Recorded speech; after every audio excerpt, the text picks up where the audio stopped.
welcome everyone to Films with Women in My Life. My name is Brennan, and joining me tonight is Nicole. Howdy. Howdy. And Mama Kay. I'm gonna go hey, howdy, hey. Whoa. Ooh, doubling That's down, too much. tripling I down. know. It's too many howdy hays. Too much. Calm down. Jess is not on tonight. She had a conflict, and she said all boo. she saw anyway was half of the new Stranger Things season. So you're not missing a ton of commentary from Jess tonight. We'll probably catch up on Stranger Things next time when it's all come out, and maybe I'll have seen it by then. I don't know. I'm not. I don't need to. You guys don't watch Stranger Things, do you? No. Did they drop? They don't drop it all at once? I think they did in parts. I feel like they did like four of them, and then they're gonna drip the. I don't know. I don't know what they're. I don't keep up with Stranger Things. I like it, but you know, it's got fanaticism for some people, and Jess is one of those people. Yeah. Jess is an enormous Stranger Things fan, so. Oh, okay. Well, this is last season, right? So That's we'll have to hear from it. her. Better be. They're like 30 now, so I mean, it is Stranger Things, and the things are the kids being 30-year-olds. It just got really strange. We've got new movies to talk about. Good amount of them. Some that or a couple of new ones in theaters, and then some that we've talked about before, but new people have seen them. So we'll do a couple of revisits. Then we have, what else do we have? We have a little bit of TV, a little bit of documentary. Nicole and I saw plane movies because we were on a lot of planes recently. And a couple of 2024 movies. So a lot of planes. We had a lot of opportunity. So we'll start with a big theater movie that has come out relatively recently, within the last couple weeks. It is a remake, and it's based on a book, and it's directed by Edgar Wright, who is, in my opinion, in the Never Made a Bad Movie Club. And we'll see if that holds up still. We're talking about The Running Man with the new heartthrobby guy, Glenn Powell. I guess people really getting on the Glenn Powell train. He's the new guy. He's been around a couple of years now, and he's that new guy. He's around. Emilia Jones, Lee Pace, Michael Cera for a second, a couple other people you recognize, Josh Brolin. What's his name? He's the guy with the mustache. He's the Game Show host in this one. I like that guy, but I always forget his name. He's in Sing Sing. You know who I'm talking about. This is, for those who don't know the story of Running Man, it's a dystopian future, although that doesn't seem that far away from us now. It's getting pretty close, feels like, where it's a real divide of haves and have-nots, and the Glenn Powell is the everyman trying to keep his family going. His kid's sick, so he has to go try to make money. Keeps getting fired from jobs for being too principled, and he's very angry. He's the angriest man ever, they'll have you believe. And so he goes to sign up for one of these horrible game shows that humiliates and maims and injures and sometimes kills poor people for entertainment, and so that they can get money to send back to their families. And so he's going to do one of those, but he'll do anything but The Running Man. That's the worst show of all because they hunt you down. It's a hunting people for sport one, and if you survive, you get a bunch of money, you get points and things for killing people, and you get a certain amount of days you survive, you get more points. They tell you the rules, and it's pretty clear. And Glenn Powell's got to survive this corrupt, horrible, terrible game of The Running Man run by Josh Brolin. Mama Kay, what did you think of The Running Man? I mean, Josh Brolin is continuing Thanos in this movie, right? He's just like terrible. The all-powerful villain? Yes. He's mustache twirling billionaire. I saw the original Running Man with Arnold Schwarzenegger once because that's all I could do. And doesn't seem like a you movie. By far, it's not a me movie. And I went into this one also thinking I'm gonna go see it. I don't care. And then I realized I'm like, this is Edgar Wright. He's gonna do something for me. He knows I'm coming. So, I actually really enjoyed this movie. I mean, it's a good action movie. It has a dystopian society, which I don't like, but it did feel a little like, okay, I can see this part of society happening. The first one felt way more, I don't know, futuristic and not realistic, whereas this one felt like that to me. Yeah, Glenn Powell's the new It guy. He's also in like a new series where he plays two football players, which is pretty funny. And I bought him in this role. I think he plays a good guy. The role of this guy though is too, I think you said the word that he was everyman, but also always had to do the right thing and was just over the top with that. And I don't know how you would get to any point in that society still like hanging on to those kind of beliefs. So little outside the belief box, but I love the way it looked. I love the way it sounded. Believable. Yeah, this is I've never seen the original all the way through. I've seen clips and stuff because it's in the zeitgeist kind of movie. But I've heard it's from people who I watch film reviews of that it's the kind of movie that is good for a remake because it's such a good concept and it was made in the 80s, so it's kind of schlocky and not. I imagine it's one that doesn't hold up. It's one you would maybe appreciate if you like that kind of thing. This is a really good movie. It only has a 64% of Rotten Tomatoes right now, and I don't know why it's so low. I think really, yeah, that's too low. This is like a 78, 81 kind of thing. This is really solid. I don't know what people would be upset about this for. It's got good themes and messaging. It's fairly simple delivery system. I think the action's all really good. Edgar Wright is subdued here. Like he's not. It's not Cornetto trilogy where you can. It's obviously Edgar Wright and Simon Pegg making this thing happen. So you've got it's more Baby Driver. More Baby Driver. I like this more than Baby Driver. I think Baby Driver is just okay. Oh, I liked it too, but this feels more Baby Driver than it feels Cornetto trilogy. Yeah, it does. I mean, his more modern movies, he's dialed back his style, and he's a little more. You still tell it's him when you're going in. It's like that Last Night in Soho movie. Like it's the same kind of thing. Totally different things than he would usually do, but you can still hit when he does those zoom in shots and the way he uses music. Like you can still tell his fingerprints all over it. And I think this rises on having that as a director because I think a more generic-y director might make it more generic-y. Glenn Powell, I have no problems with being the new big guy. Sometimes I don't love the new big movie star person, and I have no real qualms with Glenn Powell. I haven't seen anything in where I'm like, oh, he's ruining this. He's terrible at something. I think he's perfectly solid main guy, and I buy pretty much everything in this movie. I think I'm trying to think of like. I guess it's a smidge long. Like it's 2:15. It's 2 hours 15. Smidge saggy towards the end because you kind of like there's a car hostage scene after Michael Cera. Michael Cera has a cool little bit in this movie, and he's got a lot of like fun little contraption-y things. He's like an outsider guy who hates this new world order because his dad was a good cop and he was a normal guy, and they wouldn't let him run his hot dog stand or whatever, so they killed him. I don't know. It's tragic backstory guy, and so. Now Michael Cera takes care of his crazy mom. But after that, there's a bit of a sagginess. And then the final conclusion, I did remember this. It has to have its cake and eat it too at the end. Like the last 5 or 10 minutes, I have to like everything. Like you said earlier, it's stylized and over the top, but grounded enough where it's still pretty believable feeling. The way we execute the last 5 or 10 minutes, I'm like, I don't know if. I get you need to have a happy / good guy. It's not a happy ending per se, but a good guy ending. And I just don't fully. I can't. This world is so horrible that I can't. It's hard to believe that would be what happens. But it's a big crowd pleasing blockbuster, so you can't have Glenn Powell die horribly or have his family murdered on screen or whatever else. Like you have to have. You got to have kind of the ending that they went with. So it's a bit of a coward's way out, having your cake eating it too kind of thing. But other than that minor quibble, I enjoyed the ride of The Running Man. I give it a pretty strong recommend. We should have better reviews on Rotten Tomatoes. Yeah, who's not liking this. I feel like they're kicking it down a notch because it's Edgar Wright, so they expect something higher quality, I guess, like something more. I don't know. Maybe it's just mainstreamy. They clearly didn't see the first one. Maybe, I don't know. I didn't check the reviews in that one. Maybe, I don't know how that one is received generally. But Running Man, that's That's Running Man. Mama K, you Yeah. saw this one. It's also in theaters, I think a little more recently. I have not gotten around to it, but I plan to at some point.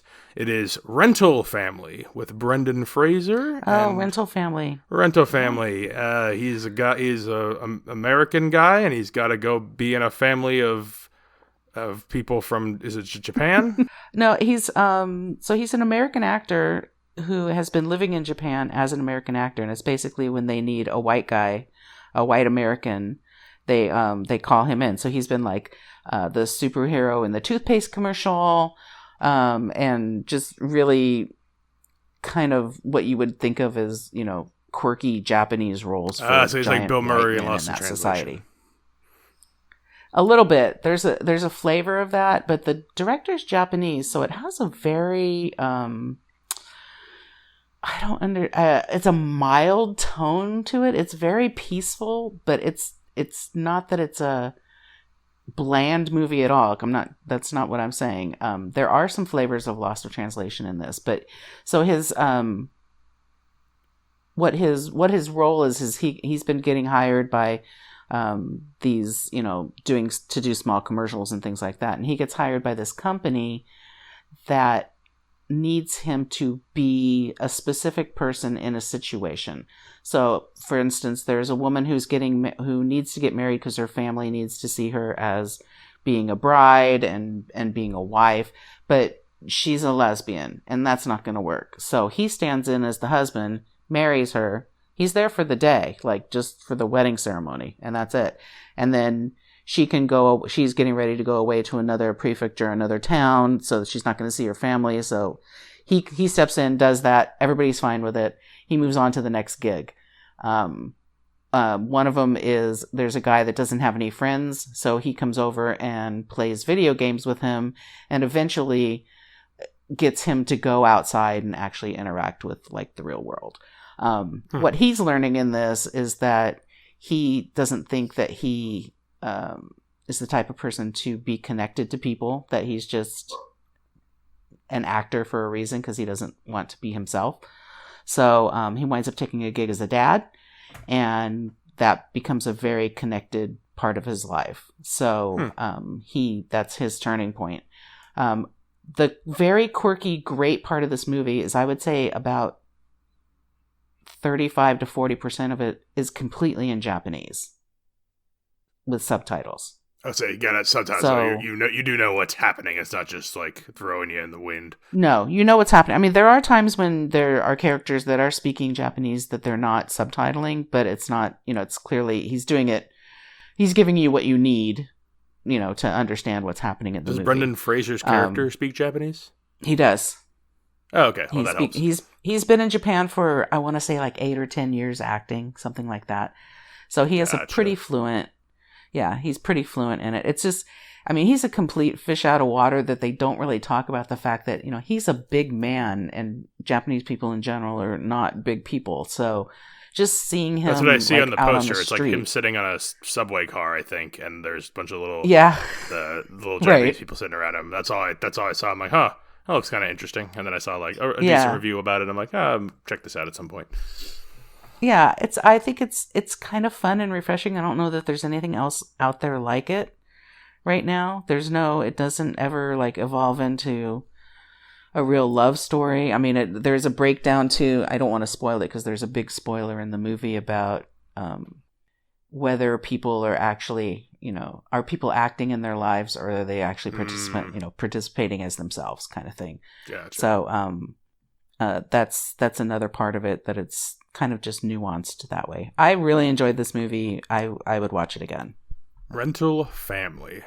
Theaters currently, and then I imagine streaming sometime soon. You think it'll be up for, we're getting close to award end of the year, so award stuff will be announced in like a month and a half or so. Any chance this gets up for anything?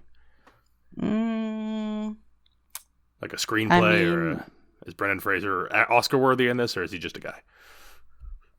I don't know that people would consider it an Oscar-worthy performance. It doesn't seem like I mean, maybe because he has to speak another language. Maybe, I'm not sure. But this is how I imagine that like Brendan Fraser is in real life. So that doesn't feel like it's one of those stretchy things. Gotcha. So Yeah. All right. Good, Well, though. we'll I move liked on to our next theater. I think it's out of the theaters now, but it was in theaters this past month. It is Yorgos Lanthimos's most recent movie. I'm pretty sure I'm the only one who saw this. Bugonia. Y'all know about Bugonia? Anyone know because his Bugonia? movies are so scary. I was interested in seeing that. Maybe you wait until I see it. I won't do any spoilers. I'll just do the synopsis and if I liked it, and I will leave all spoilers out of it because there's tons to spoil. But the setup is Jesse Plemons is like a loser guy. He lives in his mom's old house, and it's like an old 70s looking house that's falling apart in the middle of nowhere. He's got I think he's mentally challenged. He might just have a speech impediment and be kind of dumb, but he's got a cousin who he lives with, and they're the only two guys that kind of they got each other's backs. Everyone else in their lives is not around anymore, or for whatever reasons. We do that later. They are conspiracy theorists who believe that there is a special race of human-like people that have infiltrated the planet, and they've all infiltrated the top parts of society, and they're destroying us from within, our planet and our resources, and enslaving us. And one of the people they think is one of those people is Emma Stone's character, and she's like a Forbes 40 under 40 woman. She's a CEO of a big medical device company. She lives a very, she's got the fancy house. She's doing yoga in the morning. She's walking to meetings and getting filmed for little snippets here and there. And she's very direct, and she's always trying to have a dialogue. She's a very modern boss bitch lady. And so this is all the first 20 minutes of the film. They kidnap her. And she's trying to reason with them, but they believe she is an alien, and that they want to go and negotiate with the alien people. And so Emma Stone's like, all right, well, I got to figure out how to get out of this situation, because that's ridiculous. Yeah. So the rest of the movie is Jesse Plemons and the dweeby sidekick guy trying to get information out of him. They have a lot of back and forths with Emma Stone. We learn more about the two guys and how they got in their predicament. We learn some about Emma Stone, and then it's Yorgos, so he does get abstract and crazy with some stuff. I'll just say that I really, really like this movie a lot. I'm trying to think his other movies. So you got like Poor Things. I like this more than Poor Things. The Favorite's probably his most accessible movie. I might like this more than that, which I also really like. This could, I have to look back at his filmography, but this could be my favorite Yorgos movie.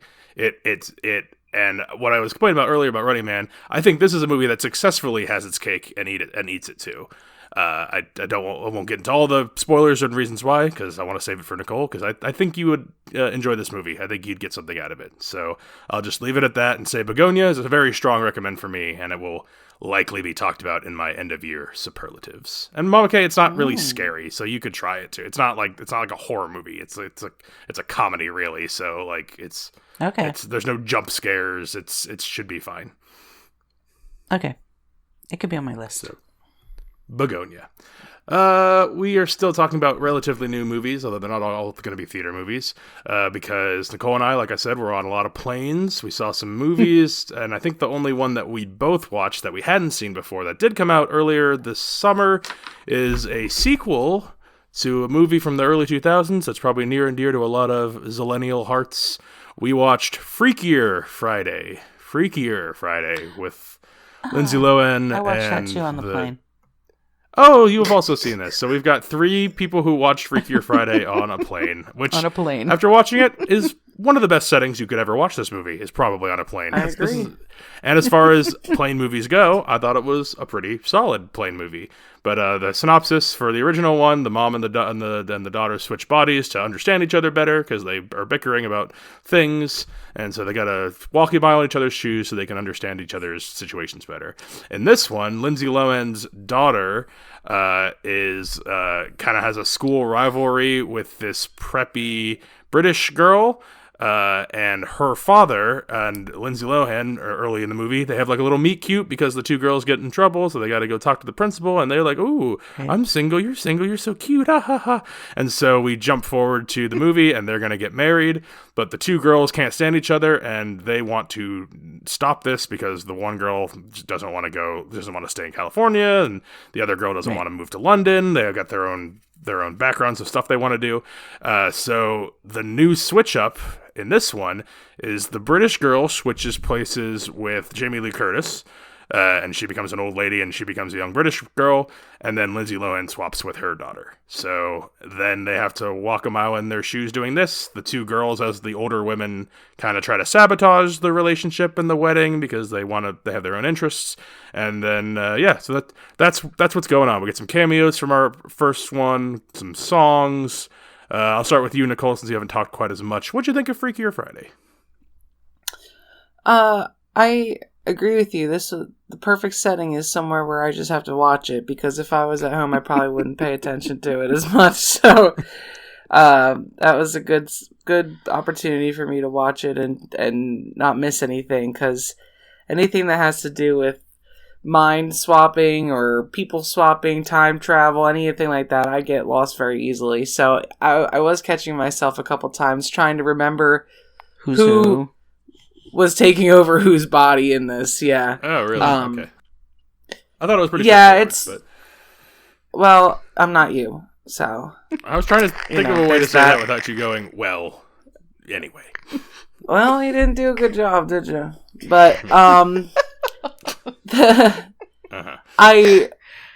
like the idea of doing a sequel to this. It's very easy to do a sequel, and I like that it took a while for it to come out. It kind of let it marinate in pop culture for a while, and people that watched this when it came out may have a daughter to watch it with now, and it's lighthearted and fun. So I did appreciate that, and it wasn't something that they had to uphold a feeling about. Like people like Freaky Friday, but it's not something that you could ruin, I suppose is what I mean by that, by making a sequel. It's just another fun addition to the movie. So I really did like it. I thought it was fun, and there were some funny jokes in there. I was definitely chuckling about some things. I thought Lindsay Lohan looked amazing.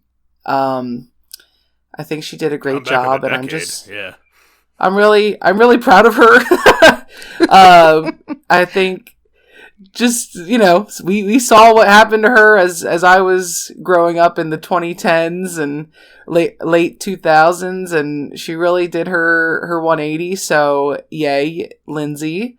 And Jamie Lee Curtis looked amazing as well. I know people were talking about her recently of just how incredible she looks, and I agree. I think she looked great, and I think they are great actresses for those roles. They can just be fun and quirky. Loved the nod to the first one at the end with the soundtrack. That was really fun. It brought me back to seeing the first one. So I thought it was fun, and it was well enough written. Everyone had their own personality, and I think that they all played each other pretty well. So I enjoyed it. Mama Kay? Yeah, I agree. I mean, I think this movie, I enjoyed it. I don't feel like I had as much of a sense of a nostalgia about it. Maybe because I was older when it came out, when the original came out. But I think it's got to be difficult when you're actors you're playing a role, first off, and then you're playing a totally, entirely different role-ish in the same movie. So, I find that to be, kind of a challenge, and to have it, to be able to bring it off like that. I think they did a good job. I think, again, kudos to Lindsay for, coming around the bend and not being really a Britney. Things could have gone really awry. So she could be good for juggling her. Knives on TikTok. And staring really weirdly into your face, and somehow I feel like I know her. I know Brittany now because I feel like we're friends somehow. She's possessed. This is what part happens of my when body. we leave Brittany alone. I know. Don't leave her alone. Don't leave her alone. So you can't leave her alone. Look what happens. Yeah, so I thought it was charming. I thought it was fun. I don't know that I need to see it again, but yeah, it was good for what it was. I wouldn't say you need to see it again. I was surprised watching this. I was enjoying it, but I didn't find it really funny at all. Like none of the not really a lot of the jokes worked. There's some like a little bit of slapsticky kind of stuff in here, and then also just general like they're Gen Z humor, kind of inserting the lingo and the slang, and nothing. I didn't really. I can't even think if I laughed at all in this one. The first one, there was at least some stuff where I actually laughed at, and I just kind of generally enjoyed that movie. But I still liked this. It was very sweet. It was so sweet, and I liked everybody so much. Everyone's very likable, despite their prickliness and flaws. And I found myself really rooting for everybody, and then by the end, when they could spoil this one, it doesn't matter. They're playing like a new song, and the daughter gets up on stage and plays it. I'm like, oh, this is nice. And then they start playing the old song, the one from the original, the "Don't wanna grow up, I wanna get it." I'm like, oh, so good. That song's so freaking good. I love that song. I was very happy that they played it. I liked seeing the random cameos from the other. I mean, Chad Michael Murray gets a little more than a random cameo. He's in several scenes.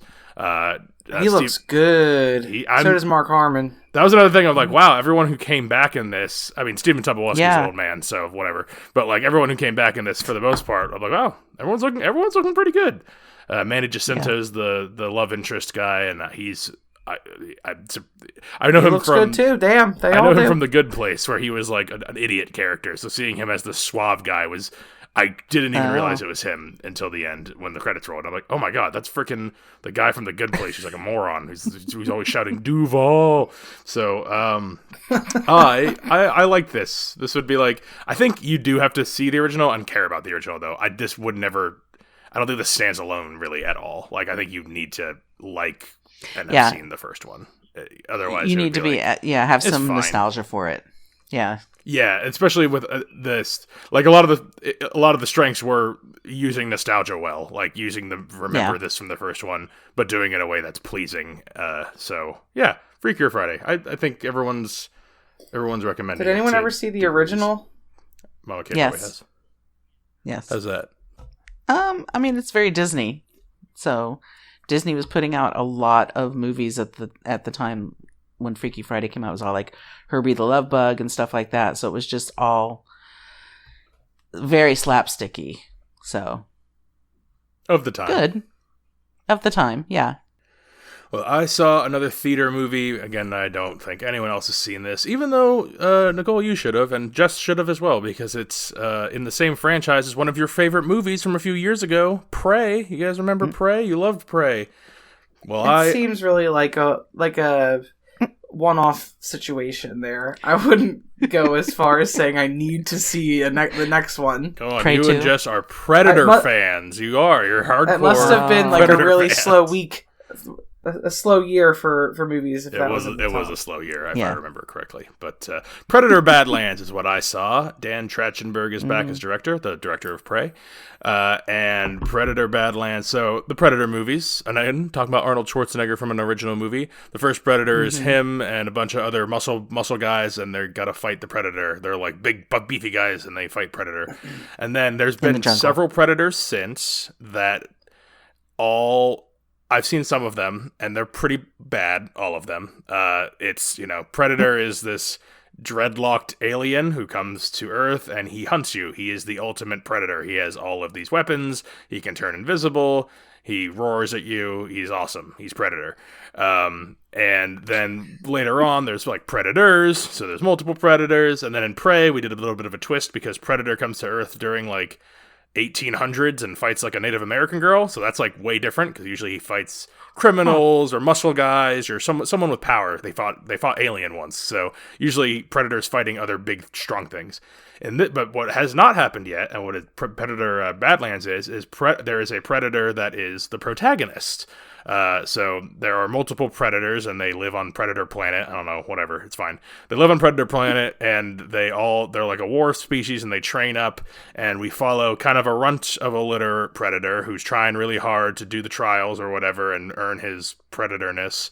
And his older brother is a bigger, stronger guy, and he's like, you gotta keep working harder or father will disapprove of you. And father comes back, and he's like, I disapprove of you. Bigger, stronger son, kill weak son, because he's too weak.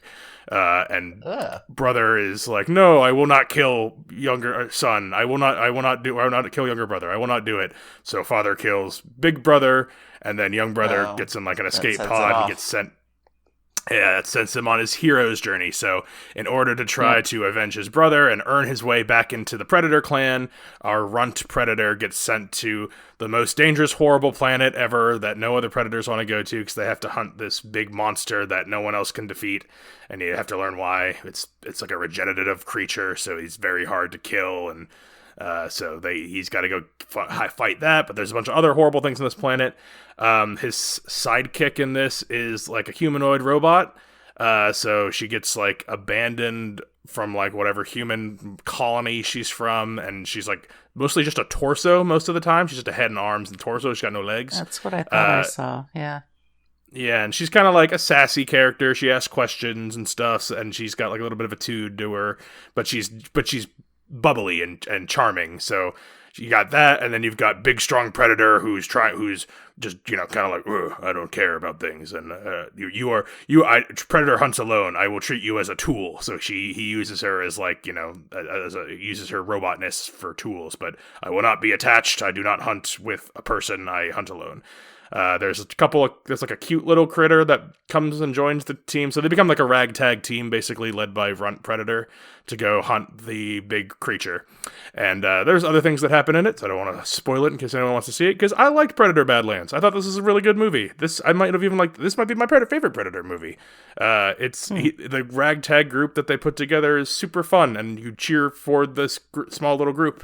And the villains are appropriately villains. There's some twists with the creature they're hunting that I didn't see coming. Like, there's a couple of things that twist, and I'm like, I didn't see that coming.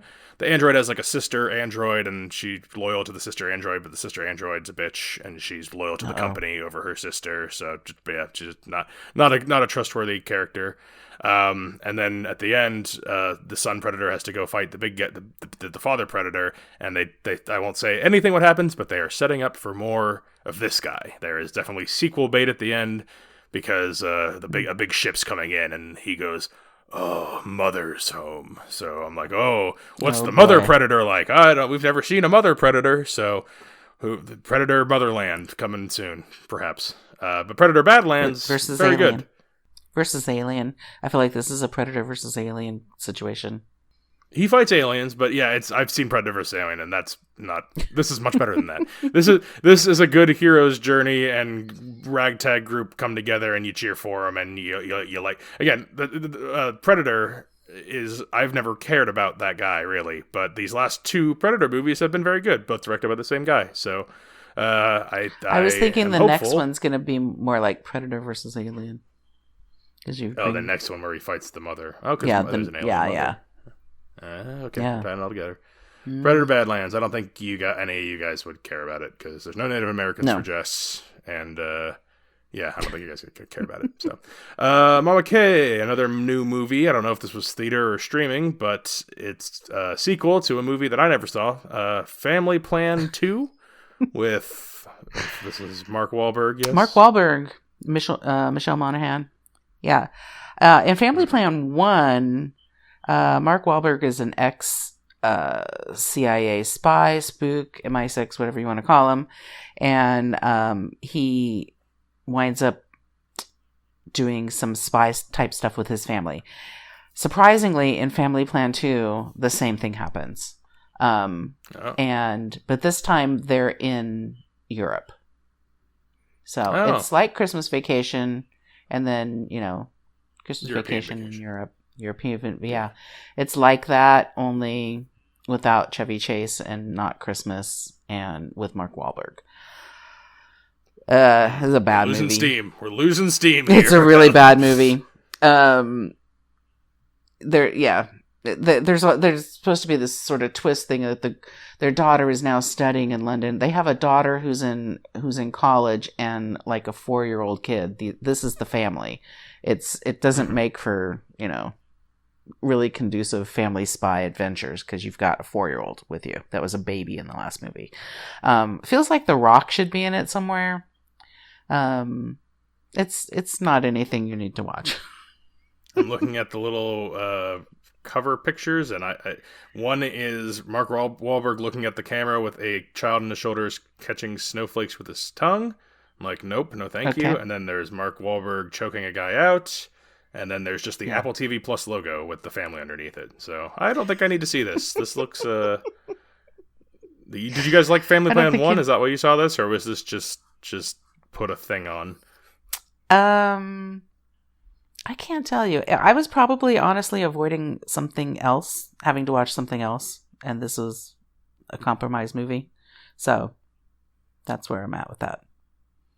All right. Well, Family Plan 2. Skip it. Next up, we've got a couple movies, about a half dozen movies here, actually, that we've talked about before, but new people have seen them. So we're going to revisit them all. And they're all 2025 movies, so still relevant. So we'll start off with one that I watched for the second time. Nicole watched for the first time. When I first watched it, I gushed about it. I think Jess saw it too and also gave it a very positive review. And that is Weapons. Weapons from Zach Krieger, director of Barbarian. And it's where the kids, they run around with the T-pose at 2:13 a.m. one day, and no one can figure out why in this small town. And so you follow the mystery of the characters, the kid that got left behind, the teacher of the class that disappeared, Josh Brolin again, Benedict Wong is the principal, you get a crappy cop who bangs people, you got a homeless junkie, and then another character that gets introduced in the third act. So, Nicole, going into Weapons and coming out of Weapons, what'd you think of it? Well, I definitely wasn't as hot on it as you two were by the end. That's disappointing. It's an interesting concept, but it seemed like it was just too much packed into the story itself, I suppose. Like, too many unanswered questions of who our antagonist is, what the deal is, why this is all happening, like the supernatural part of it. They don't address any of that, and it sounds like they're making a movie to address that. I don't fucking want to watch that. I don't need more of this nonsense. I leaves you with a bunch of questions. I like not knowing where this person comes from, but anyway. Oh. Yeah, she like casts spells, does stuff with like human hair, and she's like a voodoo witch lady. But in like suburbia, and Right. it's like just like an old white lady aunt. But that's like, a twist. You don't know why human? this is all going on until she shows up in the third act, and then you put all the pieces together. They kind of slow play it. Okay. But it's been out for a while. It's on streaming. Yeah. I'm comfortable with spoiling it. So Yeah, I'm sure most people have seen it who are going to see it. There's some like imagery that doesn't quite make sense in this. Like, it's called Weapons. There's a scene where, what's his name? Josh Brolin. You just said it. Yeah, Josh Brolin is like hallucinating a enormous like AK-47 or something in the air, and like I don't understand what any of that means. You said something that made me could possibly think mean. of the symbolism, because that after the movie, that was the number one thing I couldn't figure out what it meant, because at no point in this movie are there really guns. I mean, there's a couple of handguns from the cops, but like they don't use an AK-47 at any point, or whatever it is. It's a big AR. It's a big assault rifle. But you said while watching it, you were like, oh, like, because you were trying to figure it out. You have to figure out the mystery when you're watching movies. You can't just watch them. You have to verbalize. Am I right? Am I close? Am I down to something? Like, just watch the movie. You'll find out what the movie tells you. Just watch. Well, I've never. The answer is never there, and it pisses me but off. But when you said something for that one, you were like, oh, are the children the weapons? And I was like, whoa. I mean, I didn't think of it like that, because the weapon is floating above the house that the children are being kept in, unbeknownst to everybody else. So I'm like, oh, the children are the weapons, kind of, ultimately. So that's a good point. Well, they become the weapons because of the spell she casts on them, where she can manipulate them like a rabid dog. Like, she snaps her fingers and they attack. So I suppose whoever she has a spell under becomes the weapon because they have a prey to seek after. So I don't know. It's too abstract for me. It just I wish it was something more concrete because I liked the movie itself. Yeah, I did. Like, I enjoyed how it was filmed and put together, and I the stories could have been there, but there's no need for this like a supernatural part of it. It just makes it all with the conclusion feel silly. Yes. Yeah, because you were enjoying it until the third act, and then you were like kind of bored. I'm like, what? This, like I was loving it, and then the third act happened. I'm like, oh, that's pretty good. And then the last like 5 or 10 minutes happened, and then I was like on the floor in the theater. I was more disappointed. I was more disappointed that it was that. So you liked Barbarian more than this, the director's first movie, which is also kind of similar in structure. I don't even know. I don't remember seeing that. It's the Justin Long goes in a basement, and there's like a weird person living down there, and an old man living down there. It's like the Airbnb. So the exact same thing as this, just in a different city. It's not the exact same at all. It's structure. The story structure is similar in that it's told not linearly, and it goes from one character perspective. It's kind of told in chapters, but no, it's not the same at all. That's very different movies, but structure. This is also told in chapters. It follows 4 different people, and it breaks it up into 4 different chapters of people. But they're both so good. Like it's good. The mysteries are good, and I like both of the conclusions in both of these. I like this even more than the one I just said, the fucking basement movie. But I love them both. I think this guy's 2 for 2 on his directing, in my opinion. All right. I have to say, when I saw the trailer to this movie, because I saw it ad nauseum, like it was a trailer for every film I was seeing for months at a time, I thought the children were the weapons. Like that was the gist I got out of the trailer. It must be what it means. Yeah, I think you were right when you were saying it, Nicole. And I didn't think of that, but like, you don't think until the final act. You don't think of until like that's 10 minutes. You don't even think about the kids being the weapons, really, because they're just missing kids. You're not even sure anything supernatural is happening until the third act. Like you can see that if you watching it the second time, I noticed a lot of little bits and pieces I didn't notice the first time. Like, oh, they are laying cards down for this person to be here later because but you don't see that until you've already, I guess, seen it once. Maybe I liked it even more the second time. I guess it held up on my watch as far as like. But do you have any closing thoughts on Weapons, Nicole? Before we move on. Yeah, I guess soft. Oh, okay. I pulled a soft recommend out of you. I guess. Okay.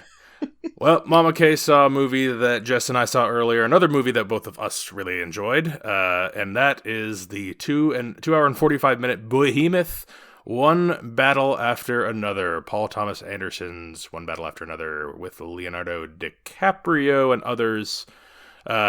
He's a former revolutionary, and then the guy is after Sean Penn's after him. I don't need to retell the whole thing here on this one.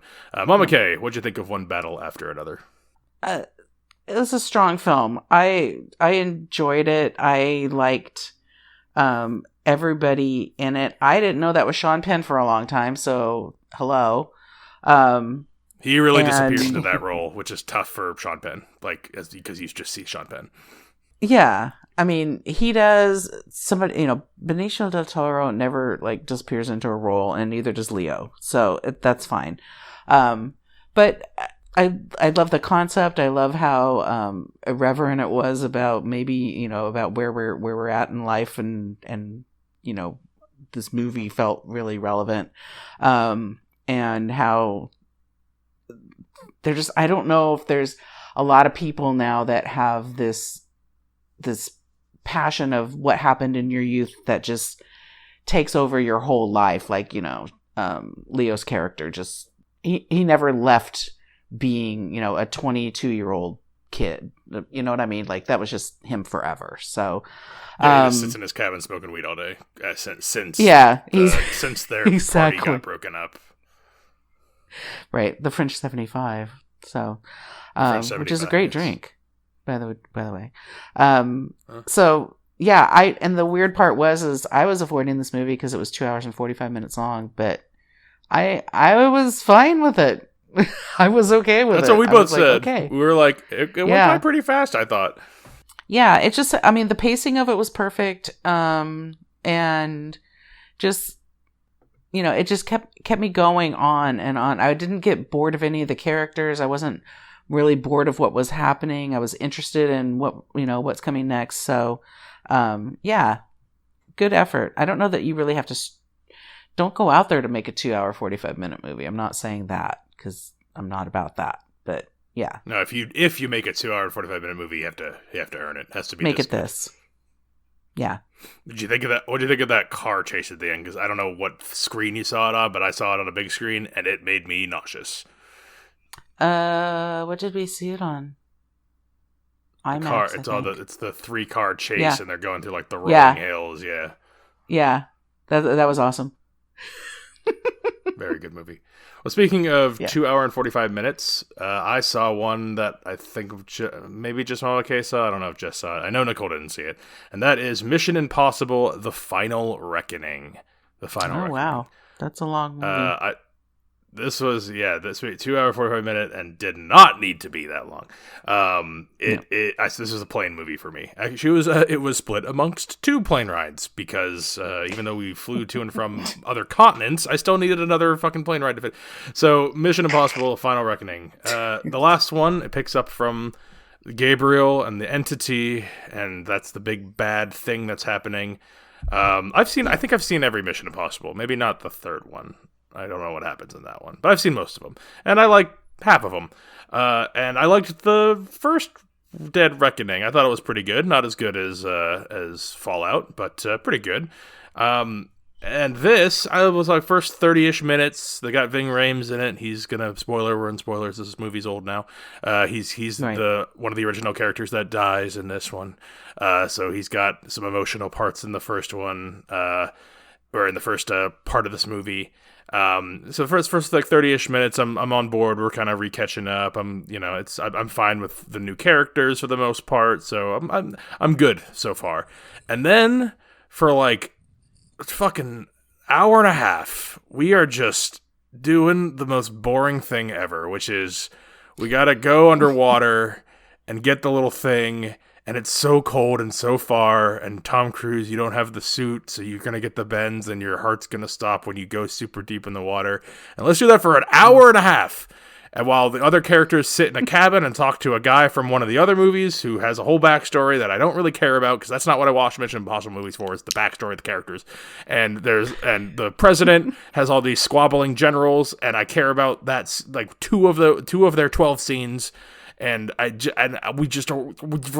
How is there supposed to be 2 movies? They were just wasting time, so much wasting time. And I know Tom Cruise. Maybe it's the last one. Maybe he will die at the end. At the end, in the big sacrifice, he's not gonna die in the middle. He's not gonna die in the cold water plunge where he has like a 0.01% chance, and he's gonna die, but we have to revive him. I don't care. I don't give a shit. And we take so long. We spend so much time in the submarine, underwater, in the cabin, in the stupid waste of so much time. And then it's the last 45 minutes. We've already done that in another movie. That's the whole thing. We've already done that where he's had to hold his breath for 15 minutes or something like that. Yeah, so I'm just like, we've already done this. This is slower than Thunderball, and Thunderball is a glacial pace. Like, this is an insanely slow everything. And then the last 45 minutes is really good. Last 45 minutes is appropriately tense. The way they set up the characters, I'm actually fearful because, again, this is supposed to be the last one. Benji, the Simon Pegg character, is injured, so he could die, and they killed Ving Rhames, so maybe he will die. And Tom Cruise is in a maybe in the last one he will die. So like, and the villains and all that's like, I'm actually concerned at the end, which is what I want to be when I'm watching the action movie that's thrilling and tense. So when they're all doing their different stunts and pieces at the end, the tech piece and the flying and the plane piece and all that, even the president's part where she's in the room with the generals, even that's a little bit better at the end because there's stakes now, and we finally got here, and it's executed well. But why? It's just so freaking long in the middle, and it doesn't do anything at all. It's infuriating. That's why I think of Mission Impossible: Final Reckoning. It's like, 1/3 of the movie is really good, and then there's so much wasted time. You saw it, Mama K. What did you think of it? Yeah, I mean, I can agree on all parts. I don't like when you're watching a movie that you have to wait a year for the next one to come out, because they do spend too much time either catching people up who've never seen it or catching you up. And I'm like, I want to get into the movie. I know the characters. I don't need a recap. I'm good. And then to have that slog in the middle where you're like, and this was done better last time. That's the whole thing, is like, I feel like it was done better last time, so we didn't do it right this time. And yeah, there are stakes in this movie, and I did think that there was a possibility this was going to be Ethan Hunt's last hunt. So Ethan's last hunt. I liked it though. Oh my god, when the generals are in like the nuclear room, and they're like, well, if we're gonna nuke the other cities, we have to nuke an American city to make it fair. Right. So I'm just like, what are we doing right now? Why are we talking about this? Yeah. I know you're not going to nuke 9 cities in a movie called Mission Impossible Ethan Hunt time. So why we're spending so? I would be fine with it if they were. Why is Edgar Wright not the director of this? So we can tighten this shit up, because this is too long. You got to cut an hour out of this. I don't know how they planned ever to stretch this into 3 movies, because it's not necessary. But the end's really good. I like the end. We're good. On to another Plane movie that I think all 4 of us will have seen this now after this discussion. Nicole caught up on Materialists, starring everyone's favorite Nepo baby, Dakota Johnson, and Pedro Pascal, and Chris Evans. So I thought you were going to talk about my behemoth. Your behemoth? Yeah. Oh. Maybe we'll get to it next. I don't know. I can't. Well, I don't want to talk about this yet. Oh. What do you want to talk about? My behemoth. All right, let's switch to your behemoth. Which was The Brutalist. Oh, okay. I'll save this for later, because this came out a year ago, so it's not brand new. But okay, it's within a year. So go ahead. Your behemoth, The Brutalist, another 3-hour movie. It came out December 20th, 2024, so it is within the year. No, right, but it's not a 2025. I get what you're saying. It was up for Oscars last year. But anyway, Brutalist. No, because I have 2 movies that I want to talk about at the same time that Materialists will go with. Okay, so, all right, I'm with you. So Brutalists? Just let me live, babe. So, yeah, Brutalist. We had an 8-hour flight, so I said I need to take at least 75% of this flight. It has to be a movie. So this one took 50%, so I was pretty happy about that. But the story itself is quite interesting. The plot of the movie, I suppose you could call it, of this architect surviving the Holocaust and starting his new life in Pennsylvania. I was reading about this afterwards, just briefly, how this is kind of based on an actual architect. His name is not Laszlo Toth. That is a fake name. But it didn't feel as long as it was, which I was pleased about. I think that they spaced out this movie well enough where there's something going on every so often that keeps you engaged. And there wasn't, a movie like this could definitely have prolonged time of nothing going on and you would lose interest. And I didn't quite feel that. So I thought it was written really well and directed really well. I can see why Adrian Brody won the Oscar for his role here, because he just did a phenomenal job of showing the hardships of a life of someone like this, having to come to America and trying to get your family over and making mistakes and getting in with a person that may not have your best intentions, but is just taking advantage of someone that they can in that time period in the 40s and 50s. So it's a really interesting story. The ending for me was a little bit lackluster. there's a really big scene at the end of the rich man that we follow during the whole film that works for, that Toth works for. He does something pretty grotesque to him at the end, the midway point. But at the end, Toth's wife confronts him, and that was really powerful. But after that, it was like, okay, now what? Like, the rich guy disappeared, and nothing ever happened of that. You know what I'm talking about, Brennan? I'm trying to remember the end of this movie, honestly. End well. It doesn't end well. The rich man rapes the architect, and the fallout of that is that his wife goes and addresses him at his dinner table in front of his whole family. Oh yeah, I'm kind of remembering it now. And the wife. So he confronts. The wife is severely ailed at this point in her life. So he kicks her out of the house, and he runs away. The rich guy runs away, and they never find him, and that's like nothing ever happens with that. And I'm like, it was just crazy. I don't know. It was just like they just ended it so abruptly. Like, nope, that was it. Yeah, I'm kind of remembering now. It's a strange ending for a 3-hour movie. Yeah, so much build up and pressure, and there's addiction, and there's love, and there's loss, and there's the Holocaust, and there's rape, and all these things, and then it just ends. Now we're done. Like, yeah, they did have an ending where he is accomplished. He's an accomplished architect at this time in the United States, and his niece is speaking on his behalf because he is so old and frail I do remember now. that But like, ending. Yeah, it's like the. But before that, because the story of it, and because the guy doesn't get his comeuppance, it feels like something's missing. The story doesn't really. It kind of explodes, but it doesn't like. There's no like. It was so abruptly ended, like at when he's, I don't know, maybe he's 50 at this point, and then the very ending with her speech, he's like, I don't know, 80. Yeah. Like, what the hell? Like, I want to see him. Yeah. I want to see his accomplishment, and like that should be what this story is about, is how he overcame all this shit and became so successful.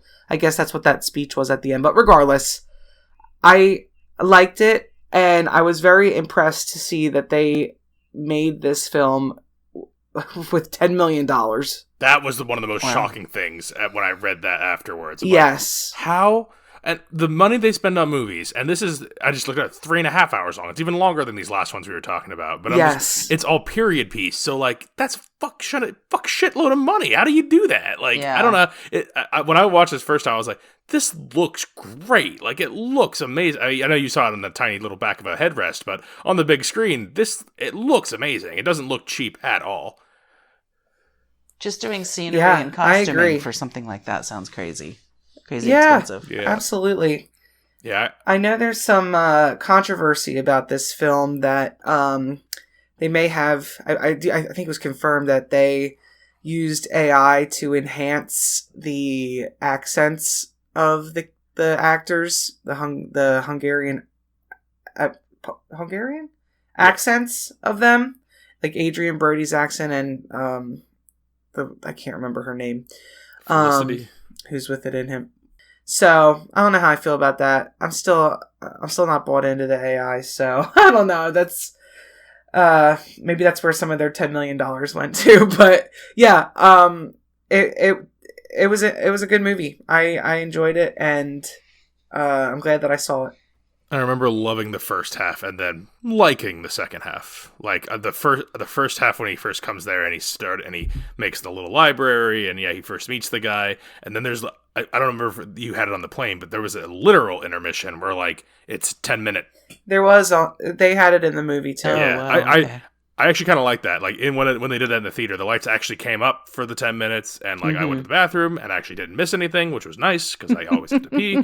So I was like, I appreciate this. Any movie over 2.5 hours should do this. This is great. But I agree. Yeah, I love the first half of the Brutalist, and yeah, I liked the second half of the Brutalist. But Alessandro Nivolo gets like a small role in the beginning. I love that guy. He's like the brother-in-law or whatever, working on the furniture store, and yeah, no, it's good. Speaking of Alessandro Nivolo, oh look, I'm pivoting. I'm transitioning to our next film. I caught up on a film based on a TV show, and it's a third of a trilogy. And I've only seen the movies. I've never seen the TV show, but I'm finally starting to figure out who these people are, and that is Downton Abbey, the grand finale, starring Alessandro Nivolo and other people.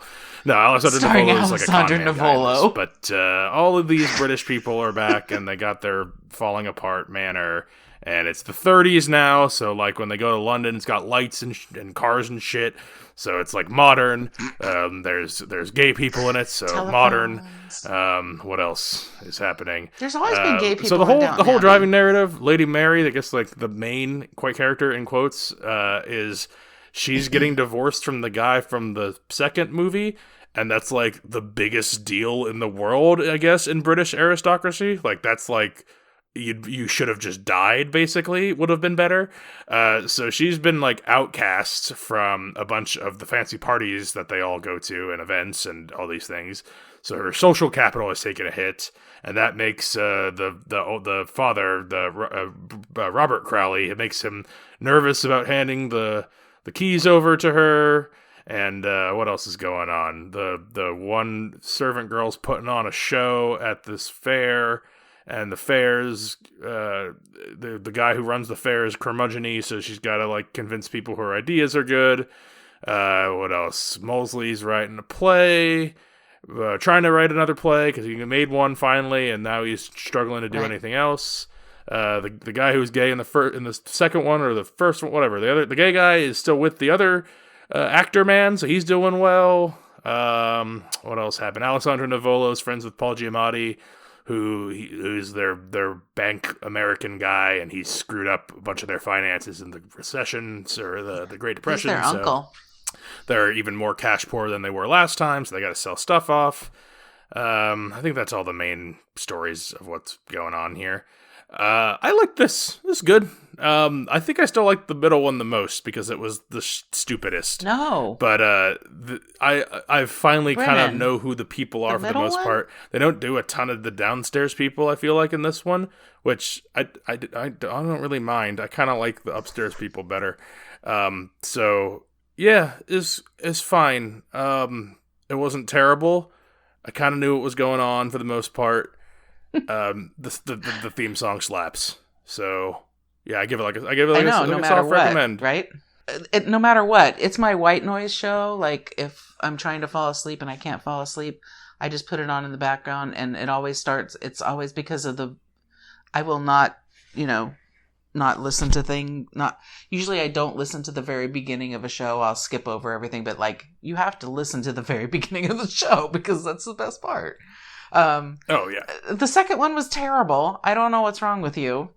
I like that one where he's like the dad. He's like, "Am I actually French? This is terrible." Their problems are so stupid. That's what the problem with all of it is. That like the driving narrative is that she's divorced, and like that's a huge deal. And then thank God for the American characters being like, in America, we don't really care. And they're just like, oh, this is preposterous. Blah, blah. I was like, I can't. How do you want me to go along with this charade? Like, I don't care if this is how people used to be. It's ridiculous. This is ridiculous. Like, it. And that's why I still like it more than the first one, where I genuinely couldn't figure out what was going on. But this one's kind of in between. I like this. It's closer to the second one. Because again, it's so stupid. Like some of it's so stupid. Like it masquerades as like a high end thing because it's British and they are all dressed up nice, but it's dumb as fuck. Like I get the writing's clever. I'm not dissing that, but like the actual things that are happening is so dumb. Yeah, but it's literally what society was like. So it's not like they're pretending that it's something that it wasn't. But. No, I don't think they're lying to me. I think they're accurately portraying things. I just find it not that's not interesting. Like thank God there are some like random dumb things that like, but like it's hard to be interested in that genuinely. I'm more paying attention to peripheral things, kind of stuff. I don't care if Lady Mary's an outcast for them, because I don't care. It doesn't make sense to me why anyone would care. So it's hard for me to care. Yeah, because you're 100 years removed from it, and that's that's part of the problem. That she... Yeah. This is why I don't go back to the show either. I imagine there's a bunch of these little... I imagine that then the show has a bunch of these little, like...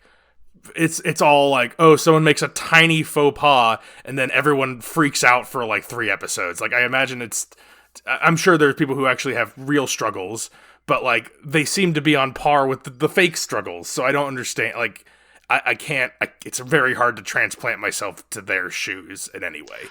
I think most of their... I mean, I've been rewatching just because, again, I've been trying to get some background noise going on, and so I'm aware of what's happening in the series. I'm on series 5 again, and their problems are actually very real problems. That it's masqueraded in the fact that, somebody dresses them every day, and people... There's a hierarchy within even, the serving class. It's so strange. But the problems that they're, their main problem, but their main problem that they're having is that, time is passing, and they're the sole, not the sole, but one of the big, employers of everything in the county. So if they lose Downton, a lot of people are affected by it. It's not just like it's their family. There are times when it's like the characters are so self-centered, especially Mary, that it seems like it's just their family. But it has a devastating effect to the whole county that they live in. So once you kind of wrap your brain around that portion of it, I don't feel like the movies do that piece justice at all, because you don't see... I just feel like it's the classic thing where this is the most thing where, like, when people who make the argument like the CEO doesn't do anything, why does he get paid so much, or like the shareholder board, why are they the only people that matter, because they just don't do anything. This is the best argument for those people, because like I genuinely think if they disappeared, the town would just keep going. I don't know what they bring to the table by throwing parties for each other and like talking to other people and being like, oh, well, you want to keep coming to our events more, I suppose. Like I don't really. It's not about the parties and the events, though. That's the thing. It's about what they do with the land and the property and the tenants that live on the land. Couldn't they just be self-sufficient without this manor in the thing? Couldn't they still just have the tax money go to the people of them instead of to this house? Well, I mean, if that's the way things worked back then, but that's not the way things worked back then. So, no. It's a bunch of nonsense. The answer to your question is no. It's fine. It's a fine movie. Anyway, third one's great. You told me Maggie Smith didn't show up as a Force Ghost. She totally does. They literally are having like a flashback at the end, and everything's swirling around, and then Maggie Smith walks by with like an ethereal glow. I'm like, she's literally a Force Ghost. I don't feel like that's her being there. All right, Nicole, are you ready to talk about Dakota Johnson films? Oh, yeah, I'm ready. More than one. So we're talking The Materialists, and maybe another film as well. Go ahead, take it away, Nicole. Yeah, my last venture of watching plain movies this go around was 2 Dakota Johnson films, which is like too many. What were you doing? But there was a limited selection in my eyes, so I just picked things that looked a little bit newer, because there you go. I decided to give it a chance. But I watched The Materialists and Am I Okay? If you can believe this, she plays like the same exact fucking person in both movies. No. And she's played this person in other movies. No. I know, it's hard to believe. I know. Both of them should have just been called The Materialists, because they're both like so like self indulgent. And okay, I started with The Materialists. I watched that first. And that's got Pedro Pascal and Chris Evans. And she is a matchmaker who can't find love herself. Go figure. All of her matchmaking is going pretty well, except for one woman who, unfortunately, the date goes very poorly, and that woman is assaulted, and it like spirals her out of control that she's a terrible matchmaker. But she meets Pedro Pascal at a wedding of one of the matches that she was invited to.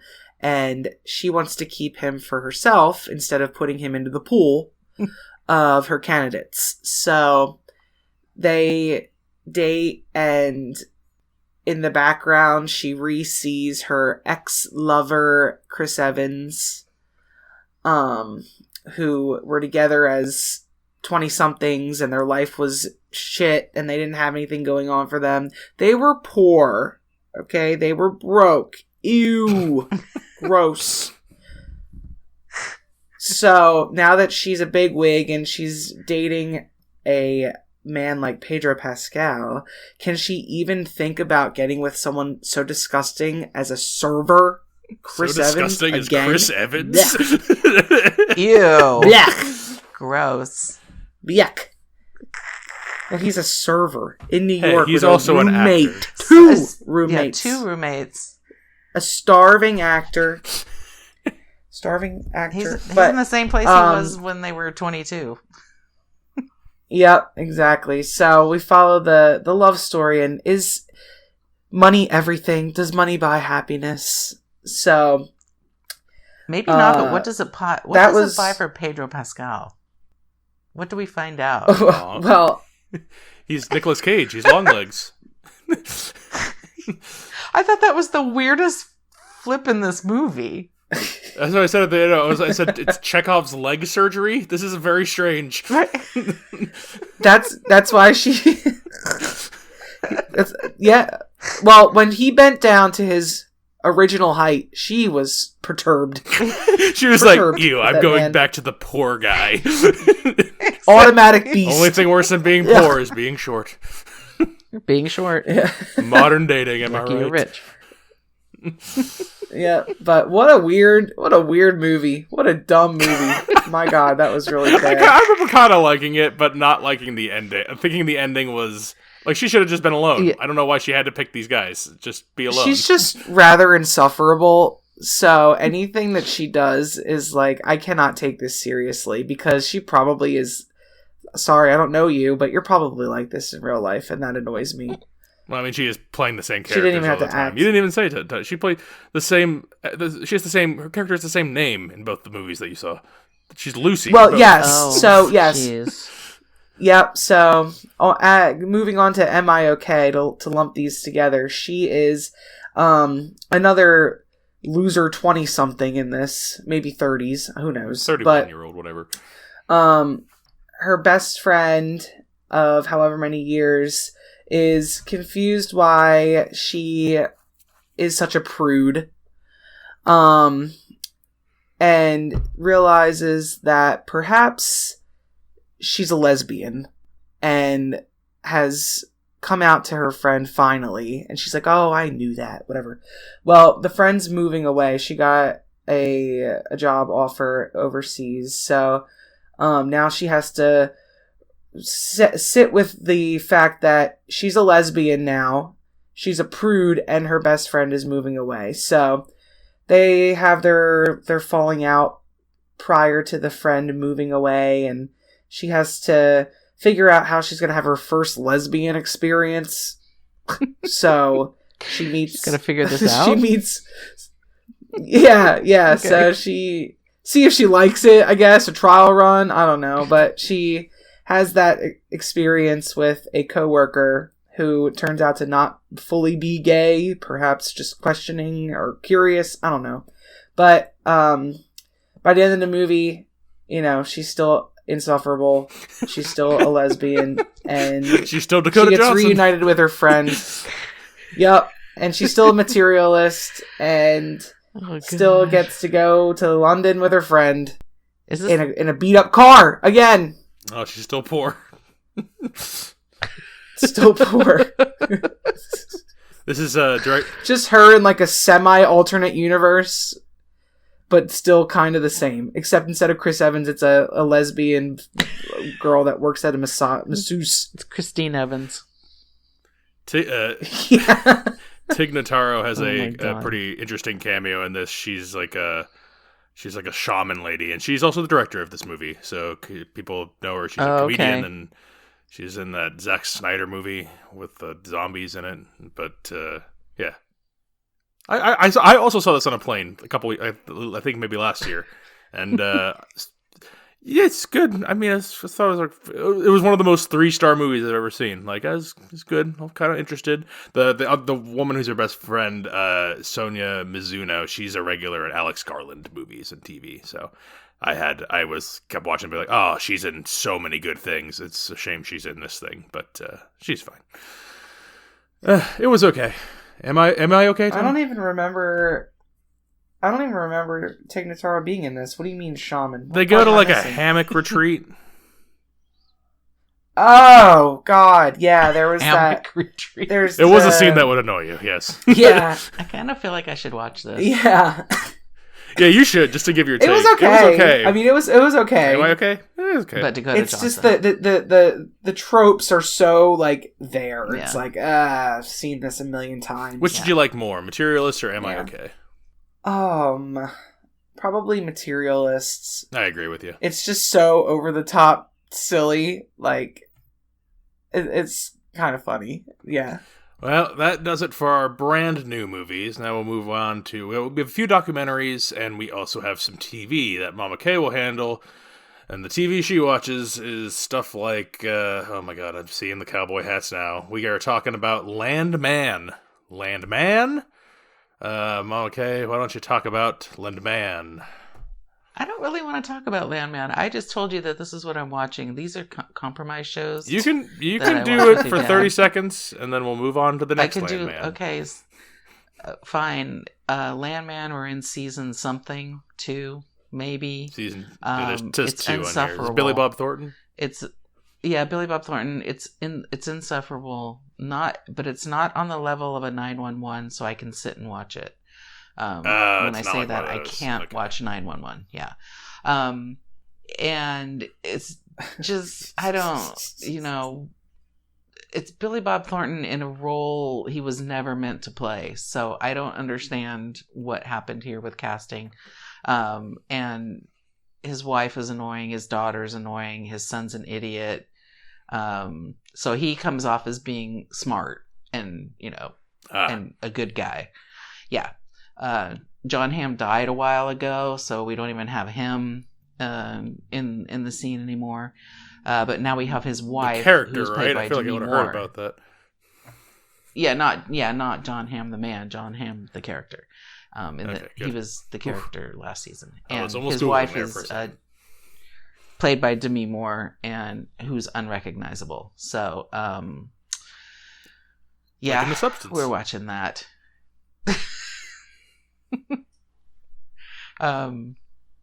Yeah, and Mayor of Kingstown, which I do enjoy because that has Jeremy Renner. I find him a little easier to watch, and he gets more meaty roles, or at least he takes the meat off the rolls. So, Mayor of Kingstown, Not in a superior to sandwich way. Landman. oh yeah, and it's gritty and it's awful. As in, like, it's a town that's built on everyone exists because there's a prison there, and so it's all prison stuff. Billy Bob Thornton it's did pretty not gritty. open up a can of whoop up. Jesus Get that Christ. reference? Come on, man. Yeah, he's trying to sell you Verizon. Yeah, and when I'm watching that, I'm like, I don't even want to buy Verizon from you. I'm opening Like, up a can what are of you whoop wearing? No. And you well, we'll take a break from TV, and you got a couple more, but Nicole and I will talk a couple documentaries. We saw one that is on Netflix. It is about 90 minutes long. It's got 99% of Rotten Tomatoes, doing very well. It is called The Perfect Neighbor. The Perfect Neighbor. That looks is about- really bizarre. Yeah, so it's true crime, not usually my jam. Yep. Usually Nicole's jam. This is told mostly through police body cam footage, a little bit of interrogation room footage, but most importantly, nary a talking head. It's source footage. So that really helps me a lot, because I hate the talking head documentaries. I hate when they talk to people that I don't care about, giving opinions that are not good, and they're half-baked, and they don't tell the whole story because they got a lens or a lean, or they're trying to make a thing happen. This is source footage, and, it's edited, obviously, but, you can't make up what's happening. So I like that. I really feel like this is documenting. I get a very good look at this, and what I'm getting a good look at is a woman, middle-aged white lady, living alone in this multiracial community, suburby kind of community. Looks a little bit lower income, but I don't think it's like the projects per se. Maybe it is, I can't tell. But it's like a lower income community, and there are a lot of kids running around the house all the time. And it's mostly Black and Hispanic kids, and they're running around making noise, and she feels horribly threatened by them. She thinks they're dangerous, and she can't have any peace, and so she starts doing crazy things to fuck with them and the I guess the parents from across the street. And the police, we are seeing this all through police cam, because they keep getting called to this neighborhood over and over and over again, usually by this woman. And then they show up, and it's kids running around on bicycles saying, "That lady's crazy. She said she was going to throw my scooter at me. She said she's going to run me over with her truck." And then it's basically that for 45, 50 minutes, and then a big thing happens in the middle. I'll let you, Nicole, decide if we want to talk about the thing that happens in the middle, because a big thing happens in the middle, and then it's the fallout of this big thing, which is a crime and not good. So perfect neighbor, she's not the perfect neighbor. But Nicole, what'd you think of this documentary? documentary? Doesn't sound like it. Mama Kay, did you say you saw this? I didn't see this, but it's constantly on my Netflix. Do you know the story? Do you know what happens? Oh, yeah. I think I do.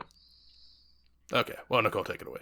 Yeah, I mean, I would say, it's probably public knowledge at this point, but the lady fucking kills somebody. Yep.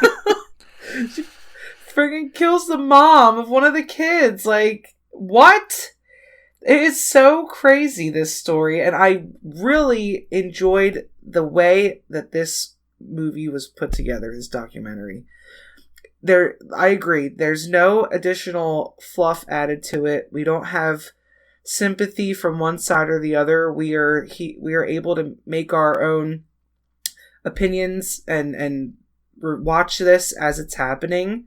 So that is a refreshing way to make a documentary where we're not forced to hear someone else's opinion. We're seeing the facts.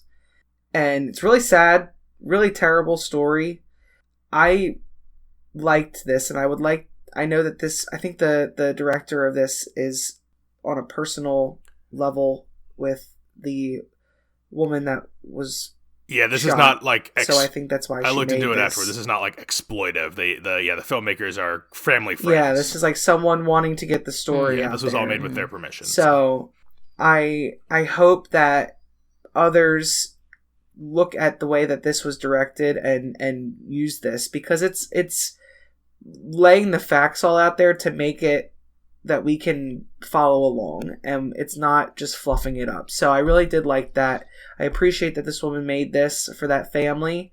It's really devastating to watch. It is heartbreaking to watch these young children going through this, and I'm really surprised that they put so much in there, but I understand why. So yeah, that was a hard watch, but it was a good documentary and a story that needed to be brought to the attention of people, because you would have never heard of this any other It's one of the best true crime docs I've ever seen. Because I notoriously do not like the genre.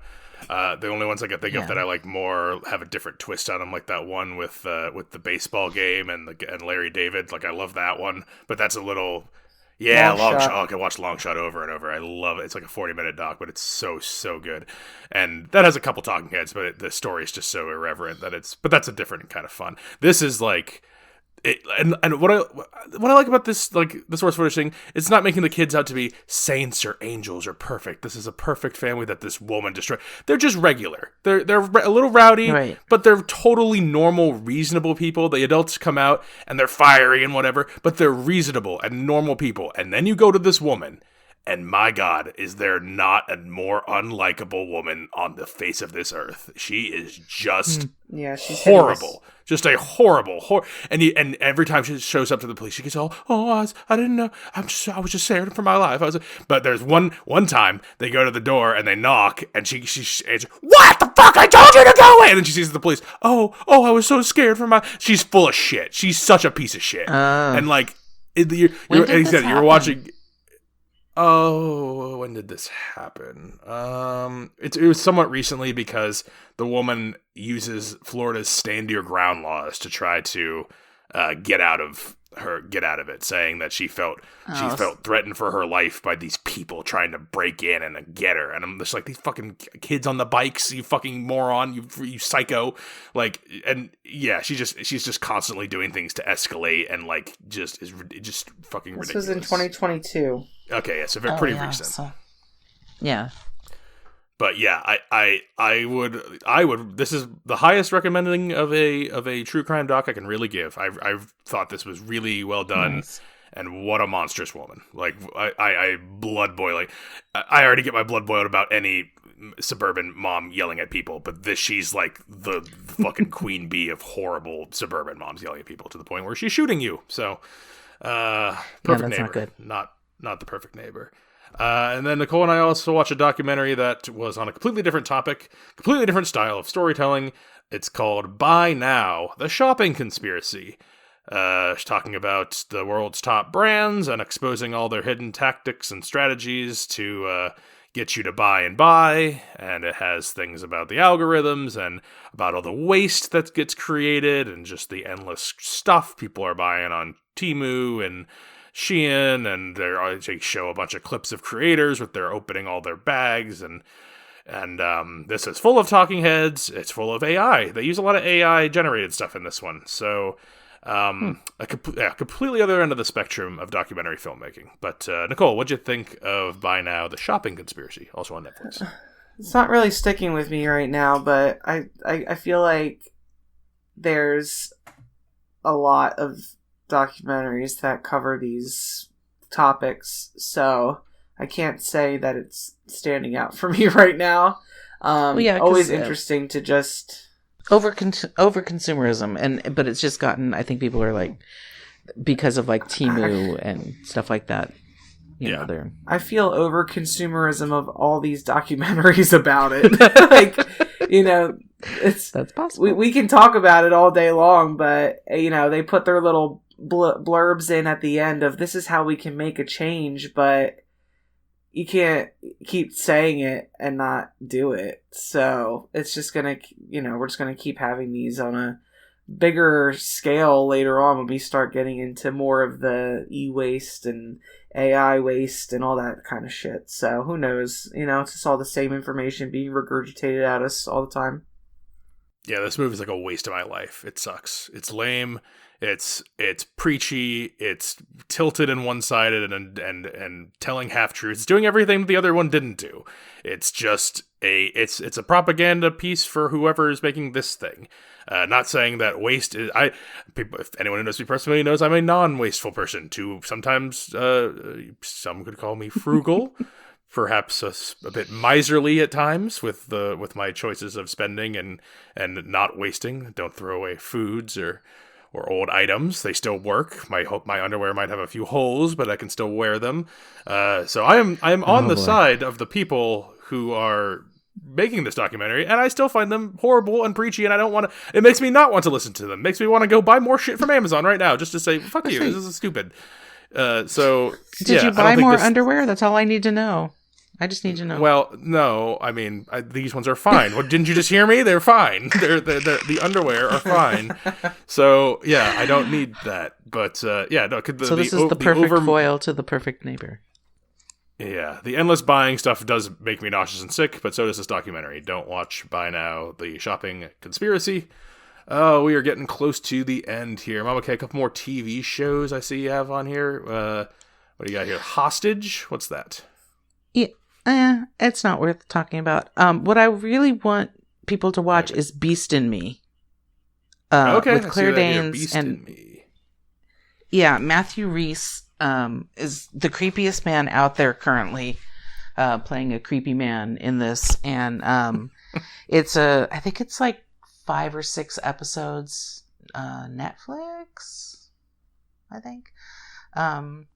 It's really good. It keeps you're in suspense a lot of the time. It's about a writer who is grieving her son who was killed by a drunk driver who was a young boy, like a teenager. And she's coming to terms with that. Meanwhile, her new next door neighbor, they live in a very affluent neighborhood, like uber affluent. Her new next door neighbor had possibly murdered his first wife. So this is where their starting point is. And the relationship that develops between them is really crazy. And the fact that she's going to be writing about him and his business and his wife and his new wife and all of that. It's really good. Acting is stellar. I'm terrified of this man who played. Claire Danes is the lead. Yeah. She's good. She's good in most everything. She's really good in this. All right. That is what was that called again? I just clicked off of it. The Beast in Me. The Beast in Me on Netflix. Looks like 1 season right now. So, and you have a couple of things here. Any other things you want to talk? The group TV show, or perhaps the short film you saw? Anything worth of note in those? Did I talk before about quilters? The guys that are maximum security. I don't know if you did. Maximum security inmates that make quilts this for familiar to me. For kids that are waiting to be adopted. It's like 30 minutes long. I think it's on Prime. It is. Looks like it's on Netflix. Oh, Netflix. Okay, sorry. It's really well done. I mean, I know that it's only 30 minutes, but you've got these men that are going to be in prison, most of them for their life, and they all come together and sew quilts for kids that are hoping to be adopted. It's just a feel good thing. The Quilters, a nice little short on Netflix. I'm looking at the stills, and yes, it looks very, very heartwarming and body warming because they're quilts. Because quilts, yeah. I gotta laugh. I heard it. We've got one more movie. Nicole and I watched with her mother. She's barely remembered because I told her about 3/4 of the plot before she actually said, "Oh yeah, that one." And that's called Don't Move, and that is also on Netflix. Oh. A woman is going to jump off a cliff and kill herself because her son died, and then this charismatic, charming man comes up and says, "Don't do that. You have so much to live." Whatever. He says things to convince her not to, and so she comes down the hill. And he's like, "Oh, it's a good decision not to kill yourself." And then he tries to kidnap her so he could go kill her. Yeah. And so now she's fighting for her life. And I'm like, oh, this is a nice little twist. Like, it's one of those thriller movies where the guy's coming after you and you're a woman and you need to get away from the crazy man. There's a man in the woods who's like an older dude. You're like, oh, is he going to help? Is he competent? What's going on? He's gonna die. Random cop character. Yeah, so all that kinds of... but the little twist of it, the don't move part is he stabs her with this some sort of, she stabs her with a needle, a tranquilizer. It's a tranquilizer of some sort. So slowly she becomes paralyzed to the point where she cannot move at all, and then throughout the movie she slowly is gaining her strength back, and trying to fight the guy off, and all the different things going on. The guy's got like a wife and a kid, and he does all this secret torturing stuff of women in secret. He's like a clean cut white guy. Finn Whitrock is the actor. Don't know this gentleman, but he's another good creepy guy. And yeah, you're gonna see if she's gonna get away or not. So now that I've jogged your memory, Nicole, do you have any thoughts on Don't Move? I still don't remember the ending of this. He dies. Spoiler: she beats him. She wins. She defeats the bad guy. I remember he kills a cop with no hesitation. He does. So yes. I remember that part. It gets to the point where, like, even if she But- dies, he's kind of fucked. He's killed multiple other people, and he's kind of screwed his cover up. Yeah, I mean, I guess that my response to that answers your question. So I don't know. I thought it was an okay thriller in the moment, but clearly kind of forgettable. So that will just about do it. Nicole saw the first 20 minutes of Walk the Line and the last 30 minutes of Walk the Line, the Johnny Cash movie, but didn't see the middle, so I guess nothing to really talk about on that one. Yeah, I messed up there. Hit the fast forward button at some point, didn't realize it till... Sounds like you need to go on another plane. Yeah. It was on a plane. It was on. She got up to go to the bathroom, came back, and it wasn't still playing, but she must have hit fast forward or something. She was like, "Oh, he's already on his second wife. I didn't even see the first. I barely saw the first wife. So yeah, something happened." She walked the line. All right, that is going to do it for this catch-up episode. Thank you guys both for being on. We might have one more catch-up episode either at the end of the month or in January before we do our end-of-the-year show, where we do our top 5, bottom 5, and some other fun stuff that'll also be coming out later in January, so it gives us time to catch up on any of the lingering 2025 movies, give them a chance to come out in streaming for a minute, come back in theaters for the Oscar movies. So we'll get to those shows in January. In the meantime, if you have things to recommend to us, we are listening and could add something to this list here. Films with the Women in My Life on Facebook. Reach out to me on Instagram. I'm Brennan_podhost. You can email the show filmswiththewomen@gmail.com. And we are also on YouTube. Just search Films with the Women in My Life and hit all those buttons like the bell and the follow and the little plus and the thumb and so many great icons you could click. So that is going to do it here. Thank you, Nicole and Mama K, for being on. Thanks. Alrighty. Till next time, this is Brennan signing off saying thanks for listening and enjoy your movies. Thanks for listening to Films with the Women in My Life. If you enjoyed being a listener in our life, please rate and subscribe on Apple Podcasts or on your favorite podcast app. Keep up with the latest from the show on Instagram at Brennan_podhost, on Facebook at Films with the Women in My Life, and on Twitter at FilmsWomenPod. Finally, you can email the show with questions and suggestions at filmswiththewomen@gmail.com. Original music for the show was created by Ian Burke and Chris Iwanek. Original artwork created by Nicole D'Alessio. This show is produced by Brennan Snyder. Thank you again for listening and enjoy your movies.